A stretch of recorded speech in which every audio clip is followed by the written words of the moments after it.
선생님 아까 요목 얘기를 하시다가 조금 끊어졌습니다. 요목 얘기도 조금 더 설명해 주시죠. 옛날에는 화장지가 없었습니다. 그리고 그걸 이제 숫제 사다가 쓰는 그런 생각을 안 했기 때문에 시민들이. 그래서 산에 도토리 나무 잎사귀를 뜯고 또 도토리 나무 가지를 꺾어가지고 그거를 화장실 가는 그 이제 정남이라 그럽니다. 정남. 주머니를 깨끗이 한다 해서 조촐할 정자, 주머니 낭자입니다. 그래 이제 그 주머니를 깨끗이 한다는 의미로 그 변소를 정남이라 그랬습니다. 절에서는. 그 집낭자가 아니고 주머니 낭자였습니까?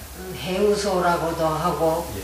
정남은 또 그 이제 그 대장을 깨끗이 한다. 그래서 주머니 낭자. 대장 주머니를 깨끗이 한다고 조촐할 정자, 예. 주머니 낭자입니다. 그래서 정남이라 그랬습니다. 변소를. 예. 그런데 그 정남에 그 한 칸을 만들어 놓고 거기에다가 그 요목, 도토리, 잎사귀를 거기에다가 많이 갖다 놓고 그게 이제 한참 되면은 바짝 마르니까 부서지거든요. 그럴 때 물을 갖다 뿌립니다. 촉촉해지라고. 그렇게 해서 휴지로 사용을 했습니다. 그러니까 그 뒤에 이제 휴지를 사용하니까 그 뒤에 그 점촌 어떤 신도가 마분지 종이로 하면 어떻겠느냐. 그래서 그 마분지 종이 두껍잖아요. 예, 그런데 그걸 많이 사다 줘서 그걸 썰어가지고 통에다 놓고 쓰기도 하고 그랬습니다. 봉암사에서. 그런지 요목이라고 할 때는 도토리 나무 이파리를 사용을 했고 그 이제 나중에 마분지로 휴지를 사용을 했고 막대기로 해서 뭐 간식을 같이 그렇게도 좀 사용한 적이 있습니까? 예, 그래 이제 관시골이라는 소리는 중국에서 나온 말인데 그것도 휴지라는 뜻이거든요. 예. 그러니까 거기는 중국에는 가보니까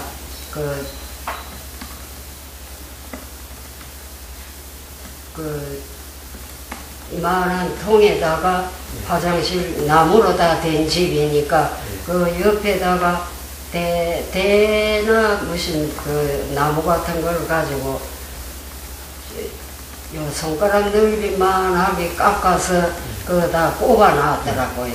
그래 이제 그거를 하나씩 내서 뒤를 훑어서 닦고 그거를 이제 내버리고 그랬거든요. 그래서 이제 말은 똥막대기라 이 말이래요. 말하자면은. 그래서 그거를 내비르면 그거는 다시 쓸 수가 없잖아요. 그래서 중국에서는 다시 쓸 수 없는 것을 간식거리라 그런답니다. 선방에서도 쓰지만은. 예, 그래서 그런데 그거는 중국에서 휴지를 간식거리라 했고 이제 우리는 요목이라 하고 휴지라고도 하고 그래 사용을 봉암사에서 뿐만 아니라 산중에 사는 데는 거의 다 그 요목을 썼을 겁니다. 그러고 이제 지금은 다 없어지고 또 경제적으로 조금 여유가 생기고 하니까 휴지를 다 쓰지요. 그러니까 우리나라는 간식어를 쓴 예는 없습니다. 예. 봉암사에서 그런데 그 사찰 묵은 사찰의 김영사의 그 이제 옛날에 불나기 전에 보면은 그 간식을 통이 있습니다. 그걸 그렇게 응용을 해서도 그거를 실제로 사용을 못했던 모양이에요. 그 형상이 경전이나 그 간식을은 선 문답을 서로 하면서 그 부처라는 것이 무엇입니까 하니까 닦아내비는 똥막대기다. 그래 대답을 그거는 격이거든요. 전부 이렇게 진리를 체계적으로 이야기하는 것이 아니고 그거는 이제 엉뚱하게 진리 밖을 범위 밖에 이야기를 하는 것이 선이기 때문에 그래서 그 이제 한국에서는 그 통이 있기는 있어도 있는 걸 봤습니다. 그런데 지금 이런 시대가 올 줄 알았더라면 사진이라도 하나 찍어놓고 할 건데 그때는 신임 내가 사진기 가지고 하는 걸 뭐 비상으로 여겼어요. 그 사치고 그런 걸 가지는 거 아니고 이제 그렇다 하는데 지금은 기록을 남기려니까 이제 내가 그 사진을 하나 찍어놨더라면은 싶은 생각이 지금 납니다. 간식을 소리를 들으니까. 네, 잠깐만요. 있고요. 보니까 를 하셨지 않습니까? 그때 윤필암에서 그 처음 이제 스님께 삼위계를 주신 성철 선생님 말씀을 조금 더 해주셨으면 좋겠습니다. 성철 선생님께서 그때는 법상에 올라가지 않는다는 걸로 자기 생활에 지표를 삼고 있었는데 내가 이름도 짓고 또 천담신 순호신님 딸이고 하니까 내가 길을 설해 주겠다 하고 윤필암에 오셔서 삼인 10개를 설했습니다.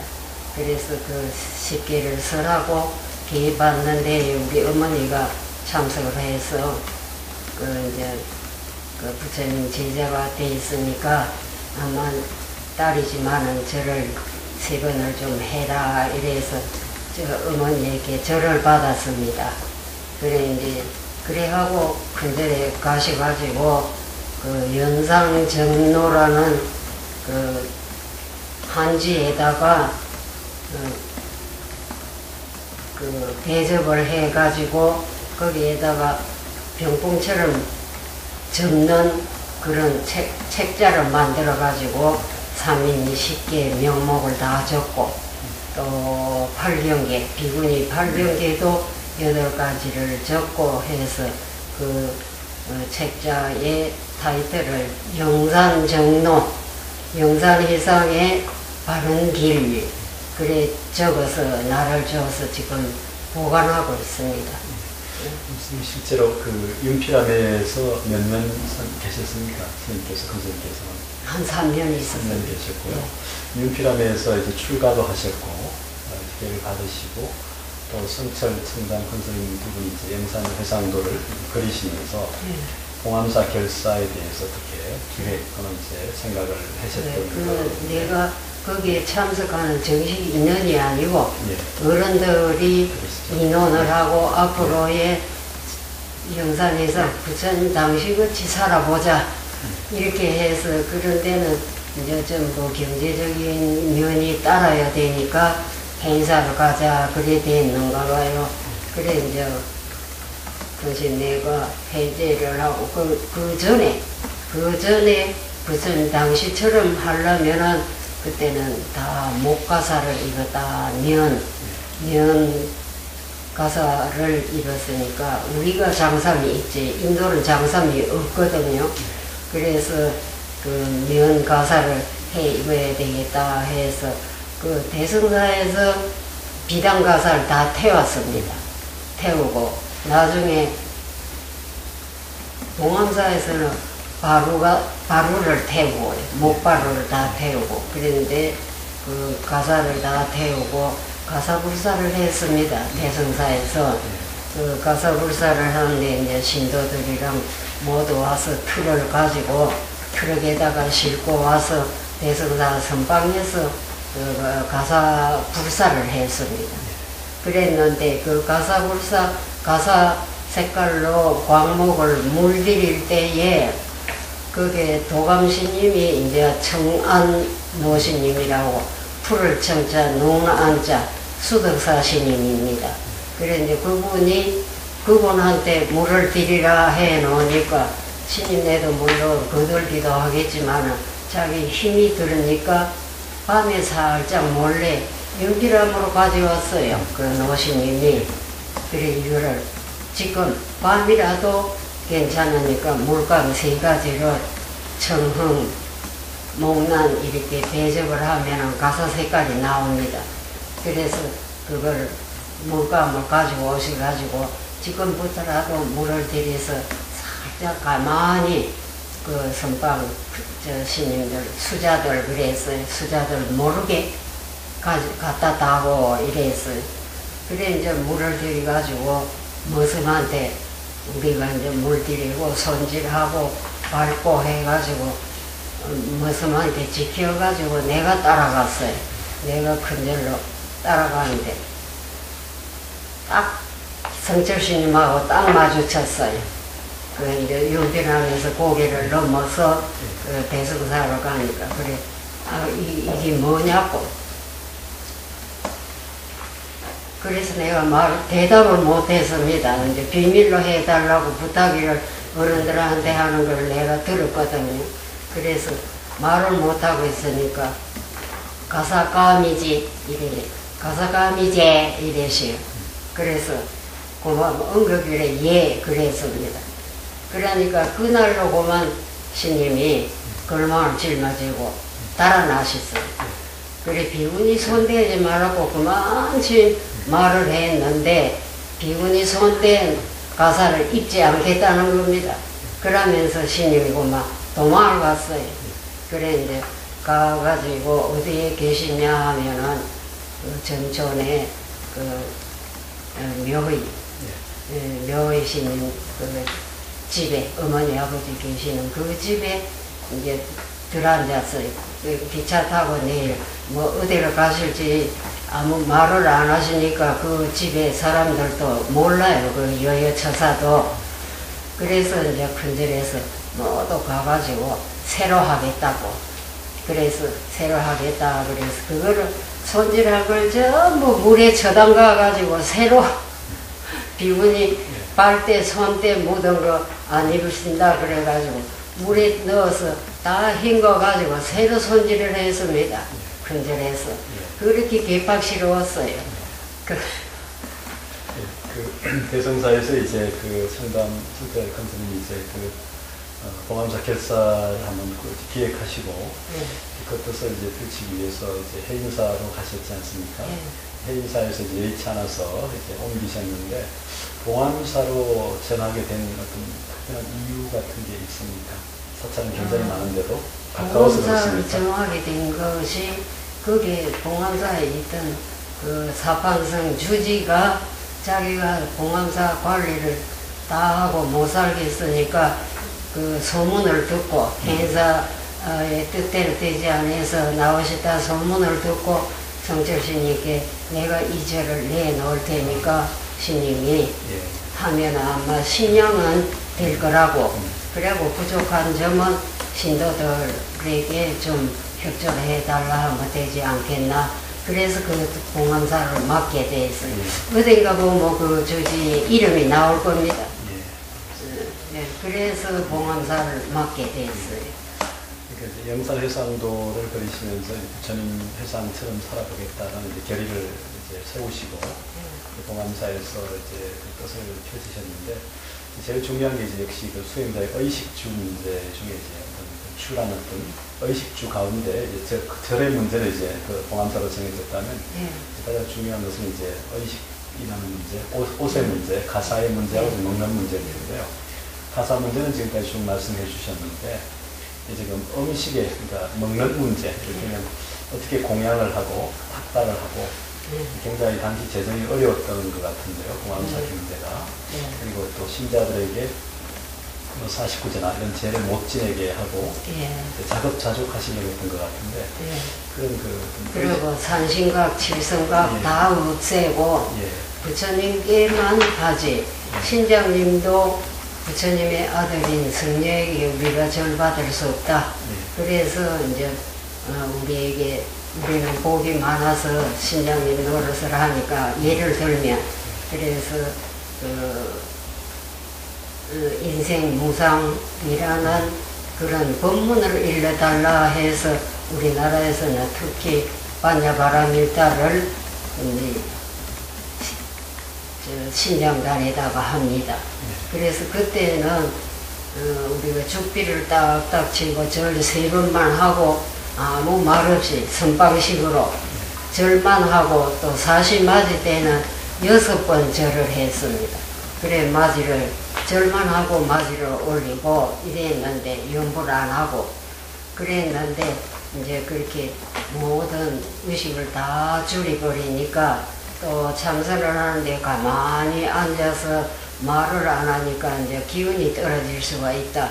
이래서 그 성철스님이 그 이제 그 7번 절하는 거 그거를 해야 된다 이래서 하고 이제 마지만 올리는데 뭐 보해양지는 보글지는 이런 거 다 빼고 마지만 딱 올리고 신장단에 가서 반야 신경만 하고 그렇게 하는 법을 성철스님께서 중국의 중정이과라는 그 책이 있습니다. 거기서 보기도 하고는 또 이제 운동 겸 참선만 하고 앉았으니까 우리가 대참회를 하자. 또 아침에 능엄주를 하자. 그래서 능엄주는 대중 생활에 그 도움이 된다. 모든 악기를 다 물리치고 그 이제 그때는 그렇게 들었어요.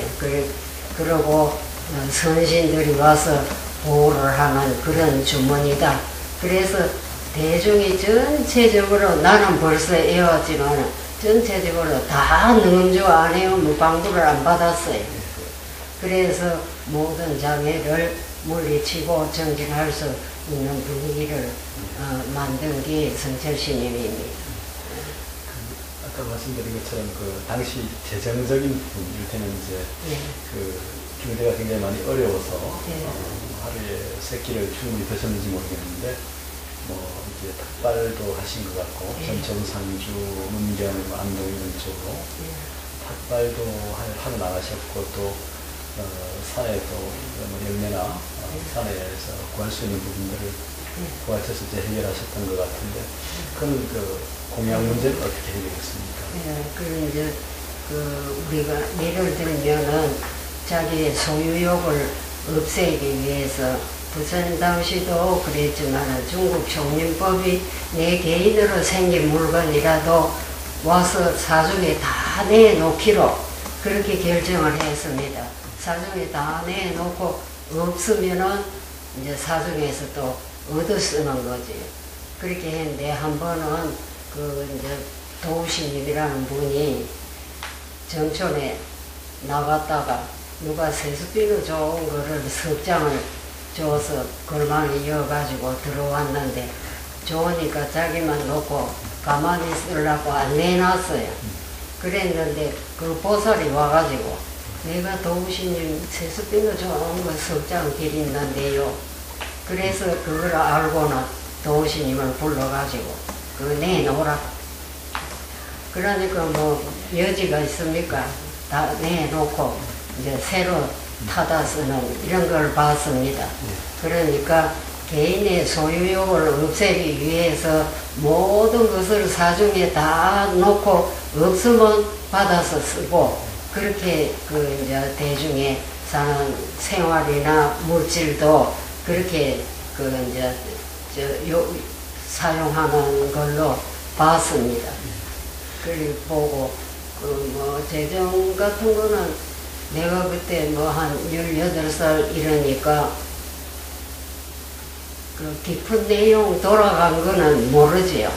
예, 모르고 그냥 우리도 신령을 큰절해서 갖다 먹지만은 뭐 있고 없는 거 생각도 하지 않고 갖다 먹었거든요.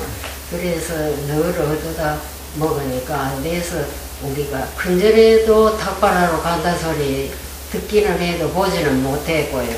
그래 이제 우리가 그 정천으로 함창, 그 상주, 안동, 예천 그리로 다니면서 탁발을 했습니다. 그래 탁발해서 갖다 먹으니까 그 이제 한 번은 갖다 반쯤에 들어가니까 큰 스님이 안 주무시고 있다가 왜 이렇게 늦었느냐고 그때는 봉암사에 가은이라는 당광이 있는 당광촌에서 한 40년가 되는데 걸어 다녔습니다.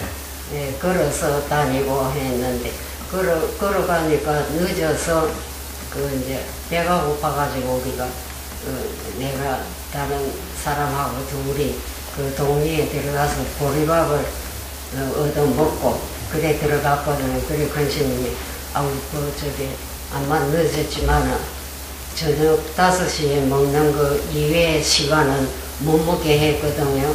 그러니까 저녁을 먹어야 되지 않겠나 그래서 얻어 먹었습니다. 그러니까 어떻게 얻어 먹었느냐 그래서 그 이제 어떤 집에 가니까 불 때는 소리가 나고 그래서 가운데서 걸어 들어오는데 그 집집이 하나 있는데 거기서 그 이제 밥을 푸더라고요. 그런데 꽁보리밥입니다. 그래서 이제 퍼가지고 마리에 앉아서 옛날에 그런 시골에 상도 없잖아요. 마루바닥에 그냥 놓고 밥을 먹는데 우리가 봉암사 가는데 시민들인데 그 밥을 좀 먹을 수 있겠느냐고 그러니까 그래 오라 그래. 그래 들어가니까 자기가 먹던 숟가락을 빨아먹고 조그마한 바가지 그릇도 옛날에는 많이 없어서 작은 바가지를 모심으로 갈 때 주렁주렁 매달라가지고 가는 거 내가 봤거든요. 그런데 그런 바가지에다가 밥을 담아가지고 먹다가 빨아먹고는 그 숟가락으로 다른 접시에다가 자기 먹던 밥을 덜어서 주는데 도저히 못 먹겠어요. 그래 못 먹겠어서 고추장을 좀 달라고 그러니까 그 이제 뭐 얻어먹는 주제에 고추장이야 된장이야 찾는다고 막 뭐라 해요. 그 밥 주는 사람이. 그래서 말도 안 하고 고추장을 주길래 이제 그 고추장으로 느끼한 거를 억지로 생겨서 그 밥을 배가 고프니까 다 먹었어요. 조금이라도. 그래서 그래 하고 얻어먹고 왔습니다. 가니까 막 백장대소를 하시더라고요. 그래 그것도 얻어먹어보기도 해야 된다고. 그래서 이제 그런 말씀도 드렸고 권신님께 이제 얻어먹고 왔다고 안 먹어도 된다고 하니까 그러면 됐다고 올라가라고. 그래서 올라가려고 하는데 그 지중국사 비석이 있는 데를 이제 가니까 커다란 호랑이가 거기에 묘가 하나 있었어요. 대관 옆에. 그 묘 옆에 호랑이가 이래 누웠다가 우리 오는 걸 보고 갑자기 일어나더라고요. 어찌나 놀래든지요. 땀이 확 끝났어요. 그 땀이 나는데 호랑이가 대바 속으로 쑥 들어가는데 도저히 못 올라가서 이제 도로 내려와 밤인데 도로 내려와서 그 대문을 봉암사 대문이 있는데 그 대문을 딱 잠가 버리니까 그 대문 앞에 가서 이제 둘이서 이야기를 하고 그 전에 들어갈까 말까 이래 하는데 누구 소리가 나더라고요. 그래서 문 좀 열어주시오 그러니까 큰 스님이라. 그래서 열어주는데 왜 안 올라가고 있느냐고. 그래서 이거 가니까 그 지중국사 비석 옆에 그 묘소 있는 데에 호랑이가 앉았다가 일어나서 들어가서 무서워서 쟤 못 가겠더라고. 그러니까 다음 키워주느라고요. 가자. 지금 가면 없을 거다. 그러면서 이제 그 호랑이 있던 그 지중국사 비석 그 위에까지 데려다 주시더라고요. 그래 하고 다녀야지. 그래 이제 진성은 사람 보고 무서워하고 사람은 진성을 보고 무서워하는데 너가 하늘 듣고 남는 불성을 가진 놈들이 호랭이 하나 무서워서 자기 집으로 못 가는 게 어디 있느냐고. 그래 용기를 도와줘서 내 불성이 하늘 듣고도 남는 게인지 큰 게인지 작은 게인지 또 모르면서 그 말의 기운을 얻어서 그 이제 백년암으로 올라갔습니다. 밤중에. 그런 일도 있었습니다. 그러니까 봉암사 길사가 되게 1947년부터 시작됐지 않습니까? 예. 그때 초창기가 47년 시작될 때부터 우리 교수님은 바로 참석을 하신 거죠. 그러니까 대성사에 계시다가 봉암사 길사 그러니까 행사에 갔다가 이제 옮겨올 때 봉암사 길사가 시작될 때 처음에 3인으로서 참석하셨던 거죠. 예. 그때 봉암사 대중 숫자가 어느 정도 되는지요? 한 30명, 30명. 예. 더 넘지는 않고 30명이나 되는 줄로 생각을 합니다. 예. 그때 지금 어떤 분들이? 정정신님, 정연사. 예, 또 웅산신님이라고 포항에서 돌아가셨어요. 그 웅산신님, 이렇다는 정진 잘하는 신님들이 모여서 살았는데, 그때 여자운신님, 향국신님, 웅산신님, 그런데 지금은 다 모르겠습니다. 저게 또 갑사 대자암에서 돌아가신 문정영 신님, 문정영 신님, 그런 분들이 다 오셨거든요. 그래서 아무나 강도를 받지 않고 또 그런 정진을 열심히 하고 또 발심이 다 잘 된 자, 불교가 아니면 죽겠다 하는 그런 발심이 된 자를 그거를 생사발심이라 하거든요. 죽고 사는 문제를 해결하는 성객들을 생사발심이라 그러는데, 그런 사람만 받지 아무나 안 받았습니다.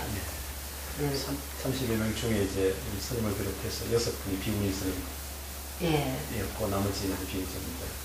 예, 우리는 이제 100년 안에 살고 비구는 이제 근절에 봉암사에서 사시고 그래서 봉암사에 계신 분들만 한 30명 계신다면 되셨나요?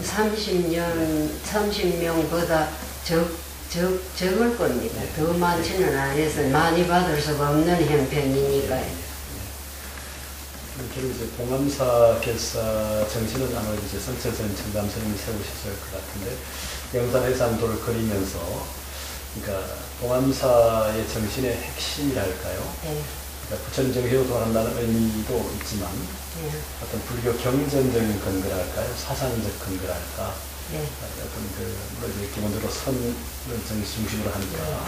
선 위주니까. 선 위주니까 뭐 육조단경이나 이를테면 건강경 이런 얘기를 할 수 있는데, 스님께서 보시기에 봉암사 정신의 어떤 소위 경전이랄까, 소위 논서라고 할까, 어떤 사상적인 지표를 줄 수 있는 불교 전쟁을 거론하면 어떤 게 있습니까? 그런데 그때는 내가 경전에 대한 이름을 하나도 모를 때거든요. 건강경 능경은 들어서 알고 내가 내 나름대로 번역된 거를 보고, 또 화엄경은 백용성 스님이 화엄경 번역한 책을 성철 스님이 서울에 갔다 오시면서 사다 주시더라고요. 책에다 내 이름을 딱 적어가지고 사다 주시고 읽어라. 그럴 때 말이 모르는 게 많아요. 정신세계 이야기니까 현실하고는 뭐가 뭔지 모를 점이 많거든요. 그래서 내가 스님 아시고 보기만 하면 그 뜻까지 다 알지만, 나는 이거 보니까 말만 알지 그 내용을 모르겠으니까 날 좀 배우게 해달라고 내가 그랬습니다. 그래서 웅로 스님을 소개를 해 주시거든요. 그러면 그 모인 대중들이 되게 이제 참선은 공통적으로 하셨을 것 같고요. 울력을 하셨을 것 같고, 그 다음에 이제 그 전체 모인 대중들 중에 이제 큰 스님, 원로 스님께서 이렇게 대중들을 위해서 모여서 법문이라 할까요? 그러니까 전체 대중이 같이 들었던 어떤 법문 내용이나 경전, 강의나 그런 게 있습니까? 예. 그게 지금 성철 스님 책자 나온 데서 100일 법문이라는 거 있죠. 그겁니다. 거기 봉암사에서 대중을 위해서 한 달씩 또 보름씩 그렇게 법문을 해 놓으시고, 이제 재미난 일화가 있습니다.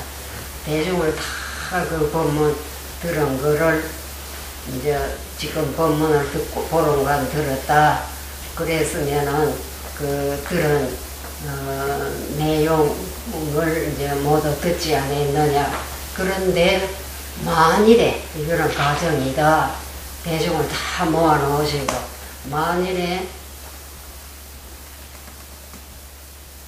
불법도 아무것도 아니구나 이런 생각이 들 때가 있다 사람이.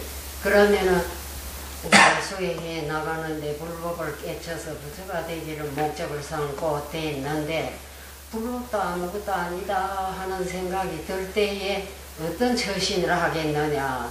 대중에게 다 앉혀놓고 그걸 전부 하나하나 다 물었습니다. 그래 그 대답한 거는 내가 알긴 알아도 다 말할 수가 없고요. 그래 이제 그 세중들한테 모두 행자들한테 또 이제 큰신 내도 다 한마디서 젊은이를 위해서 만일 그런 경우가 마음에 일어났다면 어떤 처신을 하겠느냐 하고 이제 성철스님께서 대중에 질문을 이제 하니까 전부 뭐 어찌하겠다 그래 이제 그런 사람이 다 대답을 했습니다. 그런데 지금 하나만 예를 들면 문수사에 있는 상록산 문수사에 있는 허혜정 스님 그 스님이 나는 세상 만사를 다 버리고 저기 중이 돼 있는데 그런데 불법도 아무것도 아니다 그러면 이 세상에 사람같이 살아서 뭐 하겠냐고. 그래서 저 산골에 깊은 데 들어가서 감자를 파먹고 돼지같이 살겠다 그런 대답을 했어요. 불법도 아무것도 아니라면은 그 다음 처신을 어찌 하겠느냐 이제. 그러니까 그 스님이 이제 그런 대답을 했고 뭐 그 대답한 게까지 각색이라서 너무 재미있어요. 그래서 내 차례가 그 이제 됐어요. 그래서 내가 대답을 안 했습니다. 한 가지 대답할 게 있기는 있는데 여럿이 듣는 데는 못하겠습니다. 그래서 신임 듣는 데만 딱 하면 했지 못하겠다 그러니까 왜 그러느냐고. 그래서 그래 대중 앞에서는 못하고 신임이나 순호신임 있는 데서만 하지 할 수가 없다 대답을. 그러니까 그래 이제 그래도 여기서 대답을 받으려고 내가 공사를 시작했는데 왜 어디 가서 가만히 하려고 그러냐. 대답을 해라. 그래서 안 했어요. 죽어도 못한다고 하고 안 하고 앉았으니까 당신 옆에 있던 주전자 물이 막 날라와서 내한테 다 덮어 씌우고 거기에 화로불 담아놨던 재를 덮어 씌워서 막 제가 내 몸을 다 덮어 씌워지고 이래도 안 하겠냐고. 그래도 안 한다고 했어. 야, 최고집이 있다 가더니 이거로 이고집이다 살면서 그래 이제 꼭 하라는 겁니다. 그래서 안에서 죽비를 가져가서 등짝을 떠들이 패고 그래도 내가 대접 여럿이 듣는 데는 도저히 할 수가 없다고 못하겠다 그러니까 그래 이제 문을 다 걸어 잠그고 모두 속에 말했다 뭐 그래도 이제 방에서 싸라 이렇게 하고 문을 안 열어주고 숟가락을 가져와서 고래기에다 다 걸어 잠그고 아무도 못 나게 내 대답 듣기 전에는 아무도 못 나간다 이래 그런 일이 있었습니다. 그래 내가 나중에 대답을 했어요. 그거를 신임 듣는 데만 두 분 듣는 데만 이야기를 하니까 그래 죽노릇은 끝까지 하겠네 이러시더라고요. 그래 이제 그 법문을 듣고 발신 정도를 대중에게 물은 겁니다. 그래 내가 인간 세상에 다 허무하다고 아까 저기 해정행자 그때 해정신이 행자거든요. 해정행자를 이야기하듯이 그렇게 이제 세상을 다 버리고 되는데 불법도 아무것도 아니면은 죽음밖에 더 있느냐고 죽겠습니다. 그런데 내 혼자 안 죽고 원자단을 2개 구해가지고 동양 서양에다가 던지고 싹 다 죽어버리겠다고 내가 그랬거든. 그러니까 그래 죽노릇은 하겠다. 어디 다른 데 이제 나가거나 그렇지는 않겠다. 그래서 그 소리를 듣고 보니까 아하 대중을 다 모아놓고 물은 게 불법이 아니면은 더 살 필요가 없다는 생각을 가지고 죽노릇을 해야 그 해양을 불법으로 해양을 한다는 겁니다. 당신 생각에 그런 사람이 그 이제 괜찮은 사람이다 이래서 좀 칭찬을 받았습니다. 그러고 어떤 사람은 또 내가 그런데 세속이 다 귀찮다고 왔는데 불법도 아무것도 아니라면은 그만 나가서 마누라를 한 5개 구해가지고 도둑질을 해서라도 잘 살아보겠다고 이런 사람도 있고 그런 사람 다 나갔거든요. 그래 이제 그런 사람 나가고 불법이 아니면 죽겠다는 생각이 힘이 하나 있은 사람은 지금 남아 있습니다. 다. 네, 그래서 그때 그 법문을 듣고 이거는 개인 문제인데 해도 되겠습니까? 그래서 이제 다생급으로 지어놓은 우리 업장 소매를 하겠다고 그 해해신님 있죠? 신예사서 중대다는 해해신님 지금 흥림사. 저 경주 흥림사. 예, 흥련사 그 2차선이 머리 떨어진데 거기에 있는 그 신님이 자기가 세생에 좀 악업을 참여하는 뜻으로 연비를 하겠다 그랬어요. 그 신님 손가락 지금 2개가 없거든요. 그런데 연비를 하겠습니다 해서 그런 마음도 내기 어렵잖아요. 그러니까 저기 그 야광보살, 약산보살도 온몸으로 심지를 삼아서 기름을 뿌리고 그 소신연비를 했잖아요. 그런 것처럼 이런 것도 있구나 해서 내가 온몸에 소름이 착 끼치더라고요. 그런데 이제 그 신님을 정담신님이 여기다가 삼배를 가지고 저기 초를 만들어서 그 벌꿀 밀이 있잖아요. 밀을 가지고 초를 만들어서 손가락을 심지로 이렇게 끼워가지고 이제 그 저기 봉암사 극락전 그 극락전에서 나는 목탁을 치고 서가모니불을 하고 그 이제 그 스님은 여기다가 불을 붙였어요. 정담신 만든 그 초를 가지고 손가락이 심지가 돼서 이렇게 불을 붙여서 타는데 4시간을 태웠습니다. 이게 그런데 이제 그 4시간을 서가모니를 하는데 나도 시간이 뭐 4시간이 지냈는지 1시간이 지냈는지도 모르고 열심히 그 분위기 속에 빠져서 그래 이제 목탁을 치고 서가지고 정근을 하고 그래 그 스님이 얘한테 나중에 나와서 들으니까 4시간 지냈다고 그래 이 손가락 하나 태우는데 그 옆에 끼 돼 있어요. 그래가지고 2개가 탔습니다. 그 옆에 돼 있어요.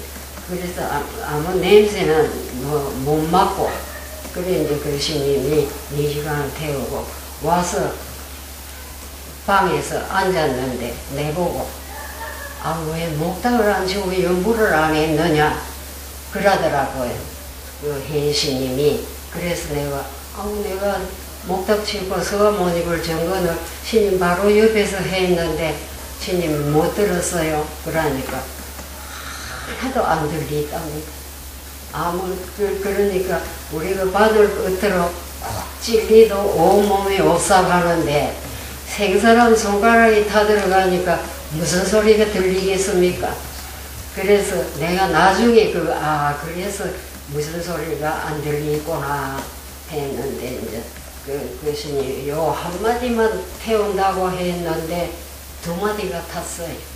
그 이제 촉국이 뜨거워가지고 밑에 것까지 다 뒤에서 2달 만에 빼니까 요 뼈는 타고 여기 한마디 뼈는 뾰족하게 남았어요. 일살은 뒤에서 다 벗겨지고 뾰족하게 남아서 병원에 가서 떼냈습니다. 그거를 떼는데 그런 훌륭한 불사도 있었습니다. 봉암사에서. 예. 참 그때는 뭐 머리가 뾰족한 게 아니고 뭐 부처님이 내려와서 감사하는 것은 그런 기분을 느꼈어요. 그리고 온 봉암사 내가 서가모니 부처님 명호로 가득 찼었어요. 예, 그런 훌륭한 불사도 있었습니다. 참회 불사. 이게 그 성철 스님의 대길 법문은 야총림 이후에 이 같은 해인 총림 개천학 1967년에 해인사에서 되기 시작한 거로 많이 알려져 있는데 실제로 봉암사에서부터 이미 대길 법문을 시작하셨던 거죠. 예. 그런데 그때는 우리가 뭐 받아 적을 줄도 모르고 녹음기도 없고 이래서 그 기록을 남기지 못했는데 내가 해인사 가서 백일법문을 들으니까 봉암사에서 한 법문하고 같아요. 그래서 나와가지고 그 큰신께 내가 신님 봉암사에서 그때 법문하신 게 오늘 백일법문 하는 거하고 같지요? 하니까 그래 맞다. 어찌 그걸 기억을 하느냐.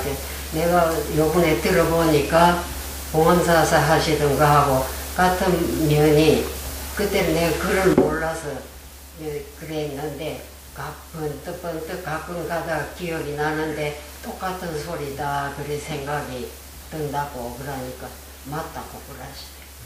네. 봉암사 결사 그 대중 중에 이제 성철 스님 말고는 다른 큰 스님은 법문 같은 것을 좀 하신 분이 안 계셨습니까?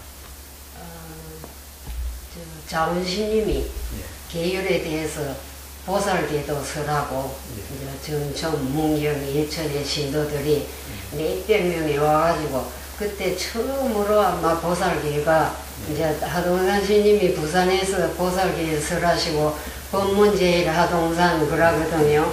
그래 이제 그 스님이 해도 이쪽 경북 쪽에는 법문을 하는 이가 없었는데 이제 자원스님하고 또 파기사 계시던 종수스님 그 종수스님하고 그 두 분이 번갈아 가면서 보살계도 설하고 포살 보름마다 하는 포살도 하고 그랬습니다. 그러니까 그 주변에 있는 일반 신자 대중들에게 하는 법문 말고는 30여 명 대중에게 법문하신 분은 성철 스님 없었습니다. 다른 스님은. 정남 스님이 가끔 하시고. 그 보험사 대중 결사를 하면서 그 수칙을 만들지 않습니까, 성철 스님이? 그 수칙을 만드는 과정에 대해서는 좀 알고 계신 게 있으신지요? 그거는 그냥 뭐 기록을 해가지고 수칙을 만든 것보다도 내가 아는 걸로는 말로서 공사를 합니다. 공사를 하는 걸 인원하는 거거든요. 대중이 다 모여가지고 누구는 입성, 누구는 도감, 누구는 부전, 그래 그거 이제 전부 다 소임을 맡기고 그래 그거를 관리해 나가는데 늘 부처님을 내세웠어요. 성철큰 스님이. 그래 부처님을 내세우고 이렇게 해서 우리가 생사해탈하는 길을 바로 걸어야 되지 않겠나. 그래서 이거는 뭐 사심이 있고 내가 공명사 재산을 차지하려는 것도 아니고 우리가 다 같이 집을 버리고 출가했으니까 뭔가 원하던 바가 이루어져야 되지 않겠나. 그래서 하는 거니까 뭐 내가 더 잘나서 하는 것도 아니고 내가 먼저 책을 보고 알았으니까 대중한테 이렇게 발표를 한다는 그런 말을 하셨어요. 그러면서 이제 보름마다 자원스님이 법상에 올라가서 그 불만경을 읽고 보살계니까 그 비구니 뭐 보살 불 그렇잖아요. 그러니까 보살은 다음 세대에 될 것이 부처밖에 될 게 없답니다. 그래서 이제 보살이 우리가 비구이면서 보살행을 해서 그 승속이 없는 게 보살이거든요. 그래서 보살계를 익히고 또 자리도 하지만 이타행을 해서 그 중생을 교화해야 된다. 그래서 다음 단계는 부처밖에 못 된다는 겁니다. 그 이제 다른 거를 원력을 따라서 화현으로 다른 몸을 놔두기도 하겠지만 이제 다음 단계가 우리 수행의 계단으로 볼 때는 부처님밖에 될 것이 없는 게 보살입니다. 그래서 우리가 보살 노릇도 못하면서 그 이제 계행을 질서 없이 지키서 되겠느냐. 그러니까 비구 비구니의 계를 철저히 지켜서 보살이 된 다음에 부처가 될 수 있는 길을 걸으려면은 이제 포살을 하는 방법이 중국에서부터 내려왔으니까 좋은 거는 외국이라도 다 해야 된다. 그래서 보름마다 포살을 했습니다. 그럴 때 이제 저 안동, 예천, 정청 이런 데서 보살들도 와서 그때는 비구니가 같이 앉아 듣습니다. 그 보살기를 받지 않은 자는 그게 못 들어오고요. 보살기를 받았으면 비구니가 아니라도 보살기 하나만 받아도 그 참석할 그 자격이 있거든요. 그래서 모두 신도들이 모여서 오고, 그래 우리가 이제 절을 한 번만 받는 것보다도 복자다. 그러니까 신도들은 신님 내에 부처님 대신으로, 부처님 왕의 아들이니까, 법왕의 아들이니까 절을 3번 하는 거를 하자. 그래서 성철스님이 3번 절하는 거를 지어낸 게 아니라 창안을 했습니다. 네, 그래서 그러니까 그 신도들이 신님들을 너무 존경을 하고 길가 가다가도 합정을 하고 하는 풍습이 그것부터 시작이 된 겁니다. 성교수님이 그 수칙을 만드실 때 기획을 먼저 하시고 대중공사를 통해서 이제 공인을 하셨고 이제 대중들이 함께 따랐던 걸로 알고 있는데, 이제 오전에 나무 한진, 오후에 나무 한진 이런 부분들이 너무 힘들어하니까 대중들이 하루에 나무 한진만 하자. 그러니까 이제 많이 다 도망을 다 하니까 오히려 그럼 하루에 5짐씩 하자 이렇게 얘기했던 여러 가지 기사를 봤습니다만 그 부분도 한번 말씀해 주시죠. 그래 이제 그것은 좀 강력하게 하는 성미가 있거든요. 성철스님이 거기 어디 뭐 백장청규나 부처님 당시에 있었던 법은 아닙니다. 그런데 이제 더 강요를 해서 이래도 여기에 붙어나서 우리가 같이 정진할 수 있는 도반이 되자 하는 그런 뜻으로 그렇게 이제 더 세게 강요를 한 거지요. 그래서 마지막까지 그 결사, 물론 이제 6.25 때문에 중단됐을 텐데 6.25 직전까지 적어도 몇 분 정도 남았으니까 공암사에 남아있던 분, 결사 동참 대중이 그러니까 한 번, 2번 가다 보니까 한 10명 남았어요. 그분들이 이제 6.25 때문에 이제 여러 가지 공비를 만나고 해서 이제 흩어졌지 않습니까? 그래서 그 6.25 나기 직전입니다. 그 봄에 우리가 백년암에서 내려와서 그 채소, 산채를 뜯으러 산에 다 흩어져 가지고 그 산채를 뜯는데, 그 큰절에서는 우리가 산에 흩어져서 산채 뜯는 줄을 모르지요. 그리고 이제 큰절 가까이도 오고 저 산골로 100군데로 올라가서 그 이제 채소를 뜯고 그러는데, 내가 나무를 뜯어가지고 요 앞에 이만큼 담아가지고 일어나 서니까 하얀 광목 두루매기에 막 황토가 잔뜩 묻었어요. 황토칠을 잔뜩 한 사람이 총을 탁 가지고 와서 내 여기다 딱 대더라고. 그 총을 딱 대고는 따라가자는 거라. 우리가 밥에 먹을 사람도 없고 그러니까 따라가서 밥도 해주고 빨래도 해주고, 그래 자기는 빨치산이다 이러면서 가자고 그래요. 그래서 처음에는 눈이 깜깜하더니 이제 새로 정신을 차려가지고 당신이 누구냐고 그러니까 나는 빨치산이다. 여기 남조선에서 말하는 빨개이다 이러더라고.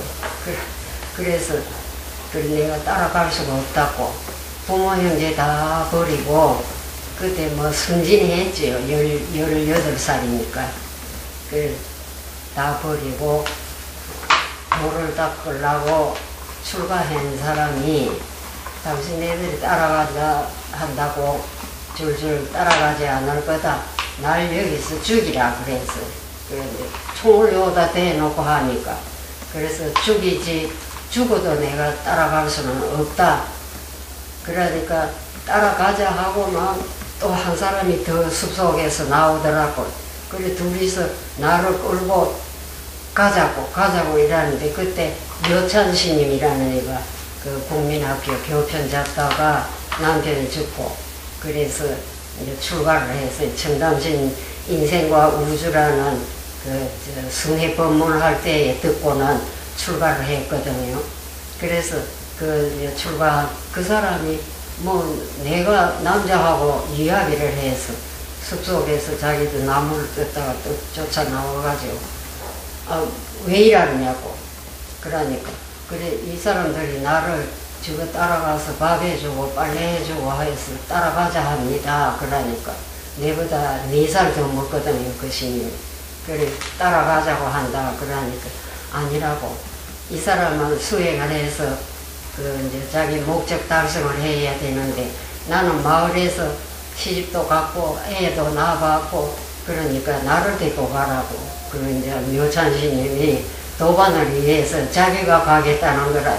그래 나를 데리고 가지 이 사람은 수행을 하도록 좀 놔두고 가라고. 이래가지고 그 스님이 하다가 막 울었어요.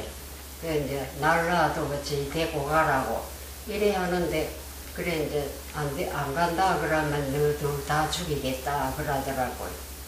그래서 뭐 죽이려면 죽이라고 이랬는데 그가 여기에다 대다가 총을 여기에다 갖다 대더라고요. 총 끝을. 그래 대니까 그만 천지가 새카매지더라고요. 깜깜해져서 그 내가 그걸 하면 참 놀래고 무서운 경우마다 아마 천지가 깜깜해진다는 소리를 체험을 했어요. 그래서 캄캄해져서 아무것도 안 보이더라고요. 그래서 내가 이래서 안 되겠다 하고 속마음으로 넘주를 열심히 하고 또 화두를 생각하니까 넘주하다가 화두하다가 뭐 범벅이 돼가지고 마음이 그래 이제는 죽었다 딱 꼼짝없이 죽은 거라요. 그런데 그 내가 못 따라가고 그렇다 하니까 천스님이 자기가 가겠다고 이 스님은 좀 놔두라고 그래가지고 그랬죠. 그 총을 놓으라고 그러니까 그이가 뭐 그 시간이 참 길어요. 잠깐인데 그래서 이제 그 사람이 총을 놓고 웃으면서 내가 경찰이요 이러더라고요. 그러니까 그 묘찬 스님이 그만 손을 그 경찰 뺨을 착 때렸어요. 그래가 사내 새끼가 요런 비겁한 그걸로서 우리들 사상을 점치려고 했느냐고 그러면서 그만 그 묘찬 스님이 그 남자 경찰관 뺨을고만 때렸어요. 그러니까 하고 죄송하다고 그래 여기에 별난 사람들이 모두 모여서 비구니도 그렇고 비구도 그렇고 별난 사람들이 봉황사 모여서 산다 해서 내가 그 사상을 시험해 보려고 와서 이렇게 했다고 그러면서 하고 장하시다고 그리고 미안하다고 하고 다음에 이제 정식 옷을 입고 한번 죄송하다는 소리 하러 오겠습니다. 오늘은 이래 입어서 절에를 못 들어가겠다 이라고 해줬거든. 그래 둘이서 거기서 푹 주저앉아가지고 막 울었어요 서로. 그래 이제 목숨을 한번 버려봤다. 그래서 내가 만날 2차더니 내가 불법을 믿는데 왜 안 믿는다고 하겠느냐 하고 목을 베서 죽은 것처럼 우리도 그것을 이제 다 퍼져 놓으니까 우리도 만일 죽었으면 흰피가 나. 그 2차 돈이처럼 흰피가 나왔을까 하고 울다가 막 웃었습니다. 그래 이제 그런 경험을 한번 하고 그래서 이제 뭐 나무리고 뭐고 정신이 없이 큰절로 내려갔어요. 그래가지고 거기서 있었던 이야기를 하고 산에 있는 사람들 다 큰절로 내려오라 그래가지고 큰절에 가서 저녁 먹고 큰절인데 그 이야기를 쭉 하니까 그래 당신들이 보람이 있어 하더라고요. 내가 잘 가르친 보람이 있다는 그래서 너무 좋아하시더라고요. 그래서 한번 생명을 내놔 봤으니까 더한 일이 있어도 이제 그런 식으로만 하면은 되겠다. 사람 하나 옳게 만들었다 싶어서 기쁘답니다. 당신네들이. 그래, 그런 일이 봉황사에서 있었습니다. 우리 개인으로는. 예. 그 책 향석에 보면 어차피 봉황사 결사의 주정신이 이제 참선, 특히 인재선, 간화선 이쪽을 강조한 그런 결사라고 생각되기도 하고요. 그중에 보면 이제 당시에 성철 큰스님하고 한국 큰스님 이런 분들이 법거량 하는 얘기도 좀 봤습니다. 법거량. 네. 그런 법거량이나 어떤 그 법거량이라는 거는 이제 그거는 전부 선종으로 예.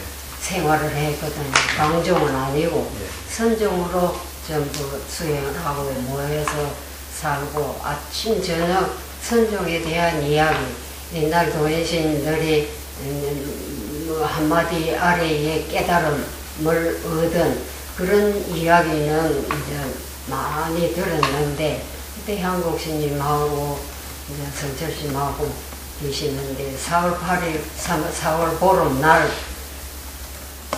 비가 철철 오는데 그때에 포사를 하고 이제 보름날 포사를 하고 그 대중이 모두 나오는데 그때는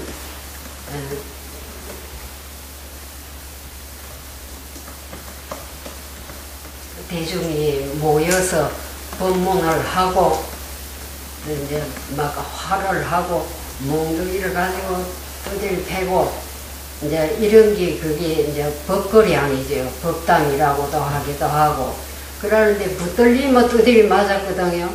잡히기만 하면은 막 몽둥이를 갖고 많이 맞습니다.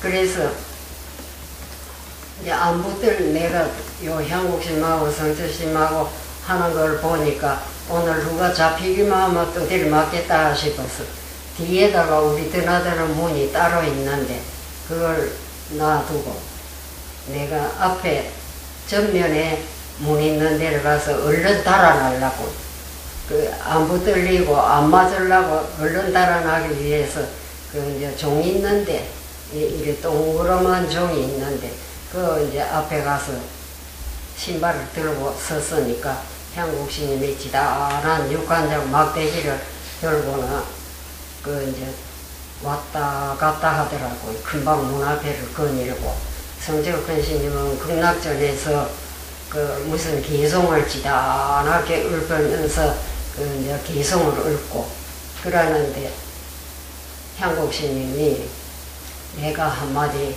한다 그러면서 중생은 시야친이요. 그때는 몰라고 말만 익혔지요. 그 중생은 이 나의 친한이고 지구는 시야원이라 그래 음성이 참 좋으십니다. 향국스님이 그래서 개성을 지단하게 읊고 나무아미타불 하고 이제 법문하는 격식이 그렇잖아요. 그래 하더라고. 그래서 그걸 듣고 무슨 뜻인지는 중생은 소리는 알아도 시야친이라는 말은 내가 무슨 뜻인지 한문 문자니까 몰라서 외우기만 했어요. 그래 이제 외우기만 했어요. 거기까지 그렇게 외우기만 했어요. 조금 한국 스님께서 늘 말씀하셨던 중생은 시야친이요 제불은 시야원이다 하는 그 말씀 조금 더 해주시죠. 예.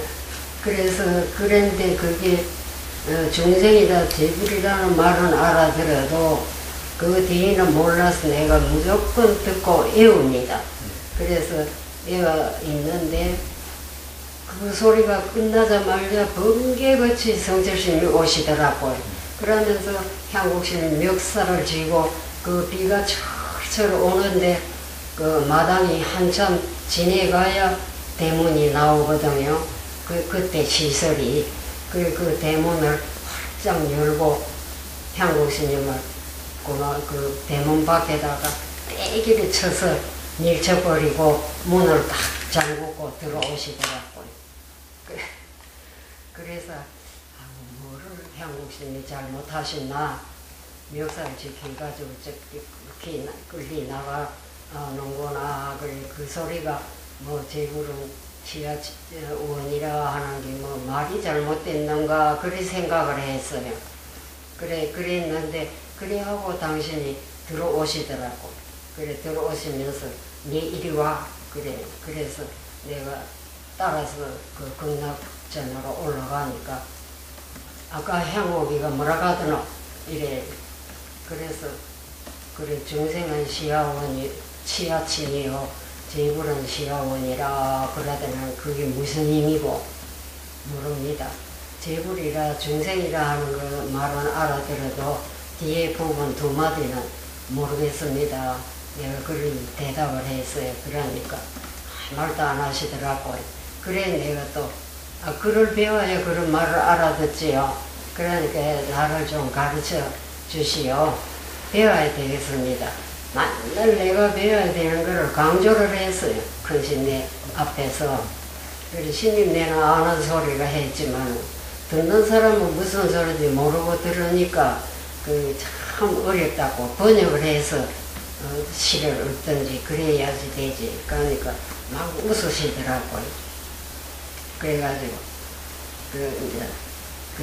그런 일이 있었습니다. 이제 법거량을 하는 게. 그러고 나서 이제 결제를 하고 그 묘찬스님 그 동생이 내보다 한 살 더 먹는데 마산에서 출가를 하러 왔어요. 그 봉암사로 왔는데 그 이름을 묘명이라고 지었어요.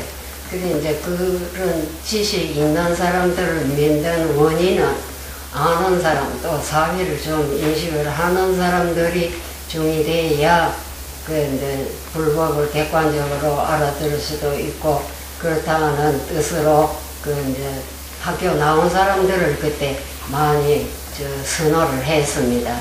성철스님께서. 그래 우리가 또 답답해서 이제 그런 학교 다니다가 졸업하고 온 사람들을 중을 만들어야겠다. 그래서 그 묘찬신 동생이 그때 19살인가 20살인가 그랬어요. 그래 그 사람이 이제 중이 되려고 하는데 머리를 깎아야 되거든요. 그래 그때는 지금은 행자 생활이 몇 달이다 뭐 그런 게 이제 대중이 많다 보니까 규정을 정했지만 그때는 들어오면 한 사나흘 있다가 대를 머리 깎아줬습니다. 그리고 행자라는 말이 그때는 사용도 안 했고요. 그래 이제 그 묘찬신 동생을 묘명이라고 이름을 짓고 우리 할머니 앞으로 위패상자 위패상자라는 게 있거든요. 사람은 없고 위패를 모셔놓고 거기다 절하고 상자 됩니다 하는 거를 인사를 드리는 그런 법을 내가지고 위패상자를 했습니다. 그래 이제 위패상자를 하는데 머리를 그 영각 그 옛날 조사스님들 그 사진이 있지요. 송강사도 가면 조사전이 있잖아요. 그런 게 봉암사에 지정국사로부터 저기 있습니다. 그런데 그 앞에 큰 마루에서 이제 내보고 머리를 깎아주라 그래서 성적편신께서 머리를 한 줌 잡아가지고 첫 머리 큰 신이 이제 싹 가위를 돌려서 내주고 깎는 거는 네가 해라. 그래서 옛날 지금은 면도 칼을 가지고 하지만 그때는 삭도라는 게 있었어요. 그래서 그 이제 여기다가 기와장을 이렇게 돌에다가 갈아가지고 그걸 이렇게 찍어서 그 그 삭도라는 칼을 이래 칩니다. 그러면은 그 날이 잘 들게 그 이제 갈아지거든요. 그래가지고 이제 머리를 깎습니다. 그래서 그 삭도를 내가 여기다가 이제 쳐가지고 삭도 친다 그럽니다. 그래서 이제 삭발을 다 해준대. 내가 삭발을 하면서 생각을 하니까 또 무슨 짓을 큰 스님이 하시겠구나 싶어서 머리를 다 깎고 얼른 삭도에 다칠까봐 내가 좀 세밀하거든요. 삭도에 다칠까봐 얼른 삭도를 미리 그 기와장 가루를 닦지도 않고 고막 칼집에다가 칼자루가 달리 있으니까 거기다가 꼽아 넣고 그래 머리 다 깎았습니다. 그러니까 아니나 다를까 스님이 오시더니 그 묘명이라는 행자를 보고 네가 머리를 깎았으니 준도 아니고 머리만 깎았지 기를 안 받았으니까 준도 아니고 또 참 저 머리를 네가 그 머리를 깎았으니까 사람도 아니고 또 기를 안 받았으니까 중도 아니다. 네가 뭐냐 그랬어요. 그러니까 이 묘명이가 대답을 하려고 입을 덜먹하니까 주먹을 가지고 입을 확 집어가서 여기가 터졌어요. 그래 나는 그동안에 그래 하는 동안에 뭔 일이 나지 싶어 얼른 나와가지고 이제 삭도도 씻고 여기 기와장 묻은 것도 돌에 문질러서 씻고 하려고 나왔거든요. 그래서 그 공항사 앞에 있는 개울에 내려가는데 보니까 그래가지고 이제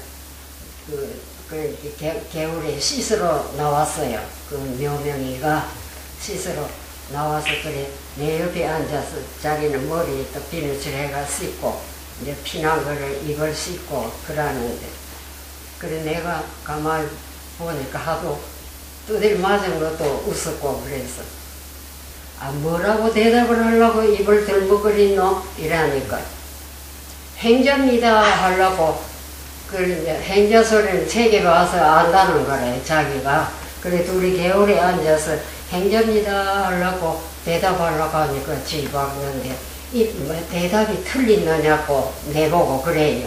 그래서 내가 그것도 안 맞는 소리야 그랬거든. 그러니까 난데없이 뒤에서 멱살을 탁 지더니 맞는 소리 해보라.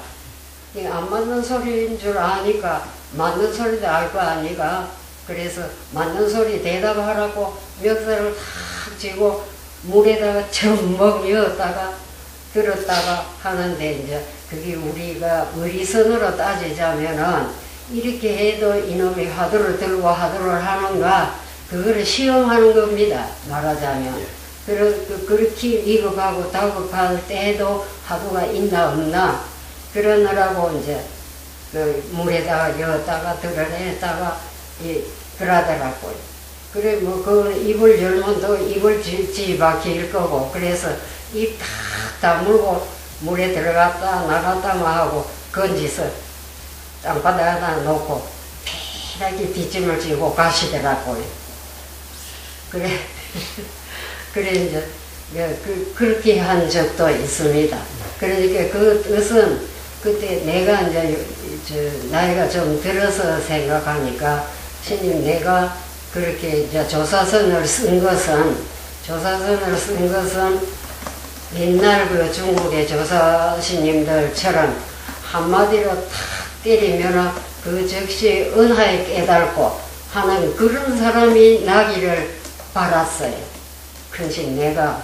그런데 우리 근기라는 거는 큰신님 바라는 수준의 근기가 아니라는 거니까 두드리 맞게 아니라 죽어도 대답이 올바른 선지의 대답은 안 나오는 겁니다. 내가 그래서 혼자 어떨 때는 앉아서 웃습니다. 요즘에 공항사에서 있었던 일들을 생각하면 아 우리가 큰신내를 속이구나. 내가 영리하고 그러니까 또 비구심도 많이 두드려 맞고 지금 종정신님 많이 맞았습니다. 그래 그렇게 했는데 그 이제 은하에 깨달은 사람이 있기를 바라고 그런 방법을 썼는데 우리가 은하에 깨달을 수준이 안 돼 있었어요. 그래 헛방매질한 겁니다. 큰심 내가 그렇게 해석을 해요. 지금은 그래서 큰심 내가 헛손질을 하시고 우리는 그 수준에 도달해 있지 않는데 어딜 맡기만 하면 아프거든요. 그래서 아프기만 하지 뭐 깨달은 것도 없고 그래서 이제 조용하고 이제 그냥 보통 이야기하고 할 때 내가 물었어요. 큰신 보고. 그래 맡기만 하면 맞아서 옛날 스님들처럼 은하에 깨달으면 모르지만 그렇지 못하면 아프기만 한데 그 맞아서 깨달으면 모르지만 안 깨달는데 그때는 어쩌면 좋겠습니까? 그러니까 달아나라. 도망가래요. 안 맞고 안 붙들리고로 도망을 가는 수밖에 없다. 그러시더라고요. 그리고 그 뒤에는 뭐 안 붙들리려고 도망을 댕기서 뭐 그 밑에 보리밭에 숨어갖고 있고 그랬습니다.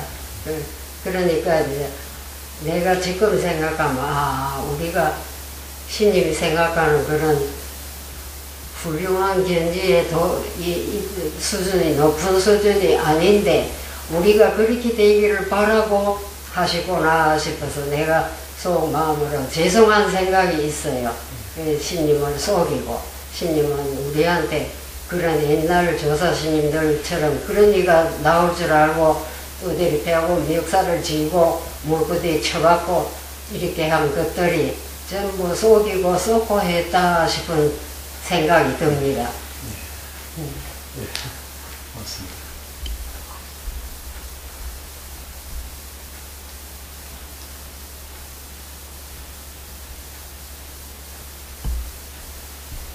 여기까지 할까요? 그렇게. 오늘